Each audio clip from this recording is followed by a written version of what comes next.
ঝিনাইদহ ৫০ শতক জমির মাল্টা গাছ কেটে দিলেন দুর্বৃত্তরা। ঝিনাইদহ থেকে তরিকুল ইসলামের তথ্য ও চিত্র দিয়ে বিস্তারিত দেখুন। ঝিনাইদহ হলিধানী ইউনিয়নের সোনারদাই গ্রামে প্রায় ৫০ শতক জমির গাছের মাল্টা সহ মাল্টা গাছ কেটে দিলেন দুর্বৃত্তরা। মাল্টা বাগানের মালিক বিপুল মিয়া বলেন, আমি জমিটা লিজ নিয়েছিলাম ৫ বছরের জন্য। চাইছিল ১০ বছরের জন্য, কিন্তু জমির মালিক ৫ বছরের জন্য লিজ দিয়েছিলেন। এটা আপনার ওই যে সৈনিক বলে একটা ছেলে, আলী হোসেনের ছেলে হানিফা। মানে আপনাদের কোনো পূর্ব দ্বন্দ্ব ছিল না, আমার পূর্ব কোনো দ্বন্দ্ব ছিল, ওর সাথে কোনোদিন দুই কথাও হয়নি। আমার সুবাদে মামা বলি তার সাথে কোনোদিন মুখ তুলাতুলি কথা হয়নি।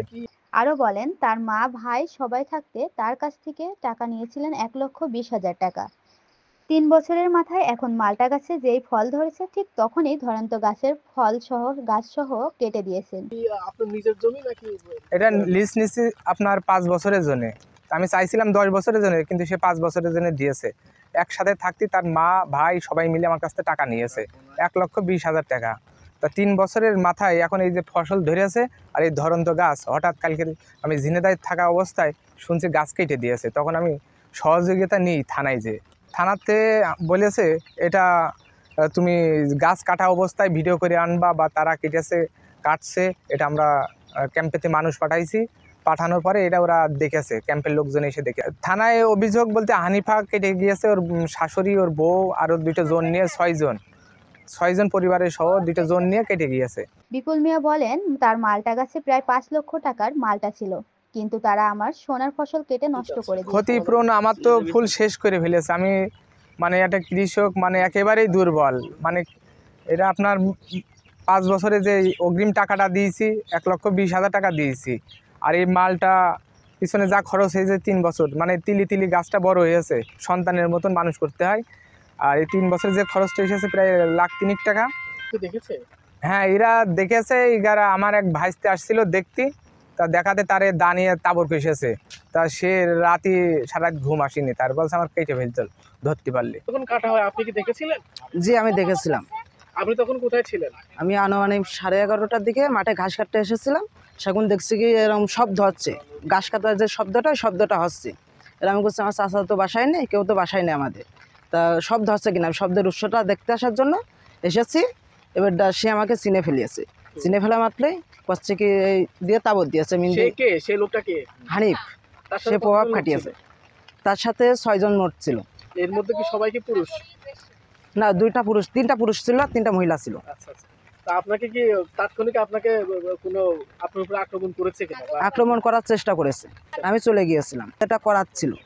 আর তাদের 4 জন দোষী বা সন্ত্রাসী, তাদের হাতে ছিল সোলদা বা দা জাতীয় কিছু ছিল। দেশীয় অস্ত্র ছিল? জি, দেশীয় অস্ত্র ছিল। আমার নাম আশরাফুল আলম। আমি ইউপি সদস্য, 4 নম্বর হলিধানী ইউনিয়ন, 8 নম্বর ওয়ার্ড। স্থানীয় জনপ্রতিনিধি হিসাবে এতটুকু জানি কি এই জমিটা ছিল মূলত বাসারদাড়ি গ্রামের আলী হোসেন, বর্তমানে যিনি মারা গেছে। উত্তরাধিকার সূত্রে এই জমিটা ওনার ছেলের ভিতরে যায়। ওনার বড় ছেলে বর্তমানে সে সেনা সদস্য হিসাবে নিয়োজিত আছে। তো ও যখন চাকরিতে থাকে ওই সময় ওর মা ওর আর এক ভাইয়ের সাথে করে এই জমিটায় বিপুলের কাছে লিজ দেয় 5 বছরের একটা এগ্রিমেন্টে। অলরেডি 3 বছরের আপনার নিচে, লিসের যে টাকা 3 বছরের টাকা নিচে। এমত অবস্থায় যখন ও চাকরি থেকে বাসায় এসে এই জমিটা আবার ওর বোন নামে রেজিস্ট্রি করে দিয়েছে। তারপরে এসে বিপুলের বলে যে জমি যেহেতু তোমার মা দিয়েছে, আমি মার কন্ট্যাক্ট মানি না, জমি আমার ছেড়ে দেওয়া লাগবে। তখন বিপুল বলে যে তোমার মা দিছে, তোমার ভাই দিছে, তোমার নামে জমি, আমি তো এটা জানতাম না। তা যেহেতু ছেড়ে দেওয়া লাগবে, তাহলে আমার তো কেবল লাগাইছি, আসলে মালটা তো ফল আসতে 2-3 বছর এমনিতে লেগে যায়। তা আমি ফলগুলো উঠানোর পরে তারপরে আপনি পরে বিবেচনা করা যায়, বা লিজ দিলে আমার কাছে দিয়েন। এই অবস্থায় মাঝে মাঝে এদের দেখে কম বেশি ঝামেলা ঝঞ্ঝাট লেগেই থাকে। এবার এই বিপুল ঝিনাইদহ ওই যে সেনা ক্যাম্পে একটা অভিযোগ দিছিল, যেহেতু সে সেনা সদস্য হিসেবে আছে। পরে ওরা উভয় পক্ষকে ডাকছিল। ও পরে এসে বললো কি ওদের মাধ্যম দিয়ে শোনা, আমি উপস্থিত ছিলাম না ওখানে। আমি বললাম যে বিপুল কী বললো ওরা? তা বলছে ভাই সেনা সদস্যরা ডেকে ওরে একটু রাগারাগি করছে বক্সে, এবং বলছে যে ঠিক আছে তুমি যদি ওরে কন্ট্যাক্ট নাই দেওয়ার পরে তাইলে যে ফলটা আসছে, ফলটা হারভেস্ট হওয়া পর্যন্ত ও করুক, যা লিসের টাকা হয় সে লিসের টাকাটা ও তোমার দিয়ে দেবে। তাই ফলটা না ওঠানো পর্যন্ত কোনো ঝামেলার দরকার নেই। ইতিমধ্যে কালকে আমরা হঠাৎ করে সংবাদ পেলাম যে এরকম মাঠে হানিফা কিছু লোকজন নিয়ে এসে বাগান কেটে শেষ করে দিয়েছে। আমরা আসলাম, আসে আসলে আপনারা দেখেন যে অবস্থা, এগুলো আসলে একটা হৃদয় বিদার। হ্যাঁ, আমি সবাই শুনছি এবং কালকে তো অনেক লোক ছিল এখানে, অনেকে আসছে এবং প্রত্যেকে নিন্দা জ্ঞাপন করেছে। সবার আফসোস একটাই যে একজন দেশপ্রেমিক হিসাবে একটা এসে ডিপার্টমেন্টে থাকার পরেও তার মতন একটা অ্যালার্ট ছেলের দ্বারাই এ ধরনের একটা ক্ষতি সাধন, এটা সবারই মেনে নিতে কষ্ট হচ্ছে। হ্যাঁ, আমি অবশ্যই চাই যে এর একটা সুষ্ঠু সমাধান হোক, যাতে ও গরিব মানুষ, ও ছেলেটা রক্ষা পাক আর ওর আল্লাহ শুভ বুদ্ধির উদয় দিক।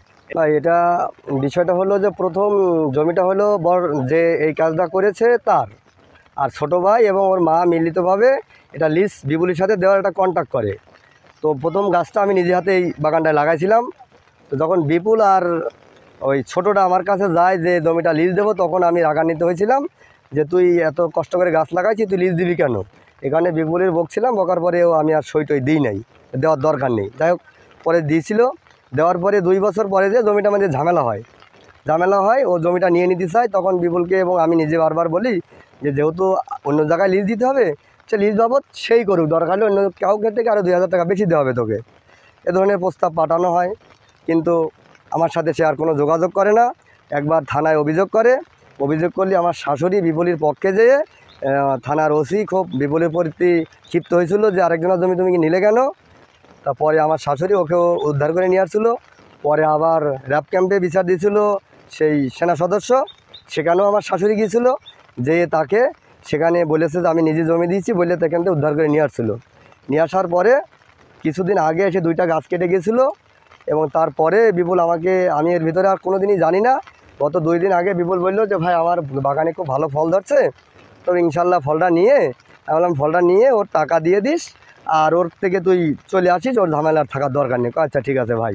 আমি এটা আপনার আমাদের ইসলামী আন্দোলন বাংলাদেশ যে সভাপতি ঝিনাইদহ জেলার, সে স্বয়ং মাঠে এসেছে মালটা বাগান দেখতে, কেমন কেটেছে, কী হারে কী অবস্থায় আছে এসেছে দেখে এখন আমি যেটা ক্ষতিপূরণ হয়েছে এটা আমি প্রশাসনের কাছে, ওসি স্যারের কাছে জানিয়েছে তিনি, আর দেখে ভিডিও করার পরে যেটা আসে ভালো মন্দ সেটা আমাদের মেম্বার আছে গ্রামে, মেসের ভাই আছে আমাদের গ্রামে, ইসলামী আন্দোলনের যে সভাপতি সে স্বয়ং মাঠে, সে এসে এখন যেটা বলবে সেটাই আমি মানব। আলহামদুলিল্লাহ, গতকাল ওটা মনে হয় আনুমানিক আমার একটা ধারণা হয়তো 4-5টা বাজে, এই সময় উনি আমার সাংগঠনিক কর্মী আমাকে একটা ফোন দেয়। ফোন দেওয়ার পরে আমি থানায় যাই, একদম সঙ্গে থানায় যে ওসি সাহেবের সাথে কথা হয়। তাৎক্ষণিকভাবে ওসি সাহেব এটা পদক্ষেপ নেয়, নিয়ে ওখান থেকে ক্যাম্পে ফোন দেয়, ক্যাম্পের থেকে ওনারা আসার পরে রাত্রিবেলা সন্ধ্যার পরে আমি জানতে পারলাম যে পুরো গাছই আপনার বাগান কেটে ফেলছে। পরে বৃষ্টির কারণে আমি আরও রাত্রে আসতে পারিনি। আমি আর ওসি সাহেবের সাথে রাত্রের কথা বলি নেই, যেটা আসলে প্র্যাকটিক্যাল, এটা না দেখলে শুধু একজনের জবানের কথায় আমরা আসলে কত দূর পর্যন্ত অগ্রসর হতে পারবো। সেখানে আমি সকালেই আর কি মোটামুটি দেখছেন আপনার আবহাওয়া খারাপ, তার ভিতরে আমি মোটামুটি এখানে আসার চেষ্টা করছি যে প্র্যাকটিক্যালি আসলে এই দুঃখজনক ব্যাপারটা দেখার জন্য। দেখে তো আপনারা দেখতে পাচ্ছেন বা গ্রামবাসী দেখতে পাচ্ছি যে গ্রামবাসী সমস্ত মানুষই তো আসলে সবার বক্তব্য শুনছেন যে একটা ন্যাক্কারজনক ঘটনা। আর যিনি এই কাজটা ঘটাইছে উনি তো একেবারে স্পষ্ট, আপনারাও বা আমরাও এখানে এসে যা তদন্ত পেলাম, উনি একটা ক্ষমতার বলে, মানে উনি প্রশাসনে চাকরি করে, উনি ডিফেন্সে চাকরি করে, এই ডিফেন্সে চাকরি করার ওনার ক্ষমতা বলে উনি আজকে এমন একটা দুর্বল মানুষ, গরিব মানুষ, তার উপরে অত্যাচার করে একটা জমি লিজ দিয়েছে, তার মা লিজ দিয়েছে, তার ভাই লিজ দিয়েছে, এবং প্রশাসন থেকে এমন একটা ফয়সালা একবার করেছে মৌখিকভাবে সে সেনা সদস্যর কারণে সেনা ক্যাম্প থেকে যে আপনি যান, অন্তত ফলটা বিক্রি হওয়া পর্যন্ত তাকে সময় দেওয়া হোক। যে এত একটা ন্যাক্কারজনক কাজ করেছে যে ফলটা বিক্রি, এইটা প্রায় 4-5 লক্ষ টাকার ফল, এই ফল ধরা অবস্থায় সেই গাছগুলো তার ক্ষমতা বলে, প্রশাসনিক ক্ষমতা বলে, এই কাজটা কিন্তু সে করছে। এই জন্য আমরা আসছি, সজমিনে আসছি। এখন আমি এখান থেকে আমি আবার থানায় যাব, থানায় যে আমি আপনার প্রশাসনের সাথে কথা বলবো, বা আপনারা আসছেন ইলেকট্রিক মিডিয়া, আপনারা সব প্রস্তুত থাকেন যে ব্যাপারটা আসলে কোন দিকে যাবে। এটা তো দুঃখজনক, অত্যাধিক দুঃখজনক। এখন উনি একজন ডিফেন্সে চাকরি করা, একজন সরকারি চাকরি করা ব্যক্তি একজন সাধারণ মানুষের উপরে এভাবে অত্যাচার করবে, এটা তো আসলে কোনো প্রকারই মেনে নেওয়ার কোনো সুযোগ নাই। এই জন্য আমরা সামনের দিকে দেখি কী পদক্ষেপ আসে আর কি। তারপরে এসে আমি আরও ভালো হয়েছে, আলহামদুলিল্লাহ এই ওয়ার্ডের মেম্বার সাহেবকে পেয়ে গেছি। এখন আমি একটু চেয়ারম্যান সাহেবের সাথে কথা বলবো, ইউনিয়ন চেয়ারম্যানের সাথে কথা বলে যতভাবে পরামর্শ ভিত্তিক সামনের দিকে যেটা অগ্রসর করা যায় আমি ইনশাল্লাহ সেটাই হব। তবে আমি আপনাদের মাধ্যমে এটা চাই যে আমি সেটা চাই যে সে গরিব মানুষ তার ন্যায্য একটা বিচার আশা করি ইনশাল্লাহ প্রশাসন, এখনকার প্রশাসন আর তো আপনারা জানেন যে আগের মতো নাই, প্রশাসন এটা একটা সুষ্ঠু সমাধান করবে, গ্রামবাসী সমাধান করবে, যেইভাবে সামনের দিকে সমাধান সেটা করবে। এবং যেই ব্যক্তি যেই প্রশাসনের বা চাকরি ডিফেন্সের চাকরির একজন সরকারি চাকরিজীবী কীভাবে একটা গ্রামে এসে এইভাবে সন্ত্রাসী কর্মকাণ্ড, সে গতকাল যে ঘটনা এখানে শুনছি একটা বাচ্চা ছেলে, এই বাচ্চা ছেলে তার এখানে দেখতে আসার কারণে সে নিজে তাকে মানে আক্রমণ করতে গেছে। এটা কি আশ্চর্যের ব্যাপার, দেশীয় অস্ত্র তাদের হাতে, প্রত্যেকের হাতে দেশীয় অস্ত্র ছিল। এটা এখানকার মানুষজন যেটা জবানবন্দি দিচ্ছে আমরা এটা শুনছি, আমরা তো দেখিনি, এটা শুনছি যে তাদের হাতে দেশীয় অস্ত্র ছিল। সেই অস্ত্র দিয়ে সেখানে তারা একটা প্রশাসনের লোক হয়ে একজন ডিফেন্সের চাকরি করে, সে কীভাবে এখানে দিনের বেলায় এতটা সন্ত্রাসী কর্মকাণ্ড করে এতগুলা গাছকে আজকে সে কেটে চলে যাইতে পারে, এতগুলো বৃক্ষ কাটতে পারে। এটা তো আশ্চর্যজনক, ন্যাক্কারজনক, এবং এটা সেই অবস্থাতেই এর বিচার কাজটা সামনের দিকে অগ্রসর